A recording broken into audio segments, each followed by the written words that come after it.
আসসালামু আলাইকুম সুপ্রিয় দর্শক শ্রোতা, বহুল কাঙ্ক্ষিত সেই রংপুরের সেই গ্যাস, এই যে গ্যাস পাইপকে টেপিং করা হচ্ছে।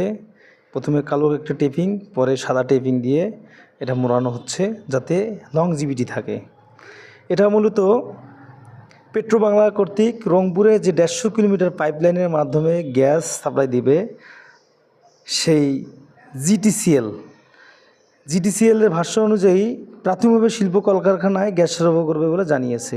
305 একর জমির উপর দিয়ে নীলফামারী ইপিজেড এলাকা পর্যন্ত এই সংযোগ ঠেকবে। মোট বিতরণ লাইন হচ্ছে 100 কিলোমিটার।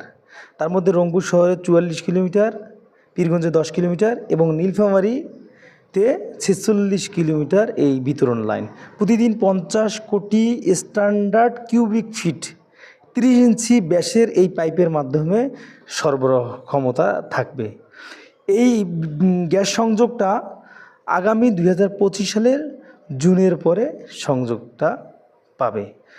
প্রাথমিকভাবে শিল্প কলকারখানা, ছোটোখাটো শিল্প কলকারখানায় এই সংযোগ দেওয়া হবে এবং পর্যায়ক্রমিকভাবে আবাসিক গ্রাহকরা এই সংযোগ পাবে। তবে প্রাথমিকভাবে আবাসিক গ্রাহকরা এই সংযোগ পাবে না, এটাই মনে করতেছে জিটিসিএল। ধন্যবাদ সকলকে, ভালো থাকবেন, দেখা হবে নেক্সট কোনো ভিডিওতে। আল্লাহ হাফেজ।